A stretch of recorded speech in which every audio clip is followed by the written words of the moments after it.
Folks, let me tell you, what's happening with our farmers and our breadbasket is something we really need to talk about. China, they've gone and done it again, cutting us off from selling our top-notch wheat and corn. This isn't just a small hiccup, it's a big deal that's shaking up the heartland. It's something we can't just stand by and watch. Just this year, China has put the brakes on buying our wheat. Not just any wheat, but a massive 504,000 metric tons of our best soft red winter wheat.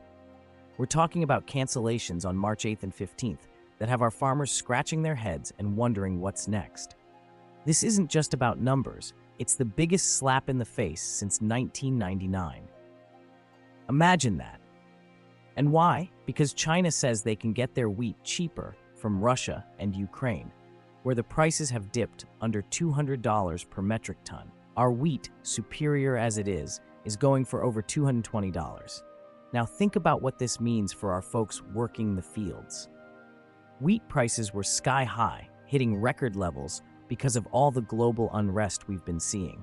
But now they're dropping, and our farmers are caught in the middle of a trade war that's got them paying the price for these geopolitical games.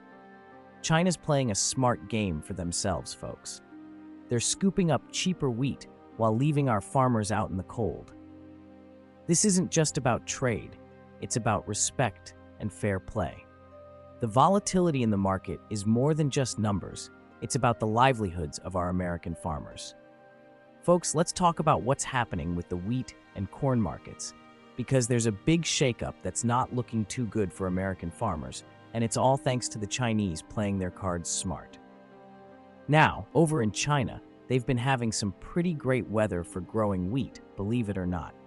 This means they're expecting a bumper harvest this year, which is great news for them, but bad news for our wheat exports. With such a strong supply at home, China's cutting back on buying our wheat. Why pay more for something you can grow cheaper in your backyard, right? And it doesn't stop there. When it comes to corn, the Chinese have turned their backs on us and started cozying up to Brazil. Because get this, Brazilian corn is about $30 cheaper per ton than ours. You heard that right, $30. That's a deal too good to pass up, and it's leading to some big numbers. China's recent trade data shows they're really ramping up their purchases from Brazil, and it looks like Brazil might just knock us off our perch as the top corn exporter. That's a tough pill to swallow. I have a small request. If you're enjoying this discussion, please hit the like button. Your likes and comments are incredibly important to us and help more people discover this content. If you haven't yet, consider watching the entire video to support our channel. Your engagement is invaluable and helps us continue to bring you in-depth analyses of global events. Thank you for being part of our community. Now, here's where it gets even more interesting. The Chinese are not just saving money, they're also thinking about what's best for their animals. They're swapping out corn for wheat in their feed because it's cheaper and packs a better protein punch. This smart switch is saving them even more money and keeping their livestock just as happy. But wait, there's more. Just recently, China canceled a whopping 832,000 tons of US corn purchases. That's a huge hit, and it's all because they're finding better deals and making more strategic moves to feed their nation without relying too much on Uncle Sam. So, what we're seeing here is a clear strategy by China to cut costs and boost their own agricultural production. They're playing the long game, diversifying their sources, and unfortunately for us, they're doing it at the expense of American farmers. It's a tough market out there, and this is a wake-up call for us to maybe start thinking about how we can stay competitive on the global stage. All right, folks, let's dig into the ever-twisting saga of US-China trade relations, specifically focusing on corn and wheat. Now, back in the early 2000s, China was pretty much doing its own thing, growing enough corn to meet their needs. But as the decade rolled on, their demand started skyrocketing due to more livestock and industrial needs. Fast forward to 2011, and suddenly they're looking to Uncle Sam to keep their silos full, marking the start of a golden era for US corn farmers. But as things often do, the good times hit a snag. Around 2014, China decided they needed to check their spending and slapped anti-dumping duties on our distillers' dried grains. That's a fancy way of saying they didn't want our leftovers from ethanol production, which was a big hit to our farmers.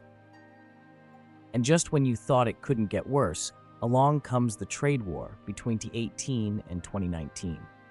Tariffs flew left and right, and our corn just couldn't make the leap over those financial hurdles, nearly cutting off the flow of U.S. corn to China. However, folks, the roller coaster wasn't over. The Phase 1 trade deal in January 2020 turned the tide, and just like that, our corn was back on the Chinese menu, hitting record numbers in exports for 2020 and 2021. That's the spirit of America, folks, bouncing back when it counts. Now, don't think wheat was left out of this drama. Similar to corn, wheat had its ups and downs. In the early 2000s, China was pretty self-reliant, but then their tastes changed and they wanted more of our high-quality wheat. We saw some good years of export growth until the same trade wars and tariffs knocked us down a peg or two. Recently, we've had to face the hard truth again. China's canceling big orders, like 832,000 tons of our corn and 54,000 metric tons of our wheat. They're turning to cheaper options from Brazil for corn and Russia and Ukraine for wheat. That's business, but it sure stings. To put it all in perspective, our trade with China has been like a wild bull ride. Tariffs and trade wars knocked us around, but deals like the Phase 1 agreement gave us a brief hold on that bull. Despite the chaos of COVID-19 disrupting global trade, by 2022, things started to look up again, with U.S. exports climbing back up. Well, folks, let's break down what's happening with the U.S.-China trade roller coaster, because this is the kind of drama you can't afford to ignore. In 2022, our goods exports to China took a dip of 4.3%, landing at $451.4 billion. That's no small change, folks. This downturn was thanks to China's sluggish economic growth, the ongoing mess caused by the Russia-Ukraine war, and the usual tangle of challenges between U.S. and Chinese governments. But hey, it's not all bad news. Our services exports actually saw a nice little bump, rising to $41.8 billion. Seems like even with rough seas, there's still some wind in our sails, right? However, the plot thickens in 2024. The trade deficit, it just keeps growing, and it's like a thorn in our side with these geopolitical games and economic policies stirring the pot. Now hang on to your hats, because the stakes are high with the upcoming presidential elections.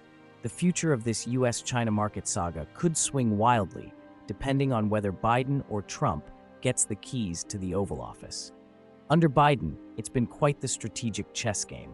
We're talking targeted tariffs on tech and electric vehicles to shield our tech crown jewels, and Biden's not letting up on those. He's also playing the long game, aligning with allies globally to keep China in check, especially over trade and human rights. If Biden stays in charge, expect more of this strategic play. Firm tariffs, big pushes on domestic manufacturing, and keeping our allies close. But if Trump makes a comeback, brace yourselves. Remember his first term? Tariffs left and right, shaking up over $360 billion in Chinese goods. That man's all about the America First hustle, slapping higher tariffs, aiming to slash that trade deficit, and bringing manufacturing jobs back home. If he gets another shot, we might just see those tariffs skyrocket and the trade war heat up even more. Both scenarios pack their punches, and each strategy could reshape our economic landscape in big ways. We've got to keep our eyes peeled and think about what these policies mean for our jobs, our businesses, and our country's standing on the world stage. What's your take on this, folks? Are you leaning more towards strategic alliances or bold, unilateral moves? Let's hash it out. That's all for this video. Thank you for watching.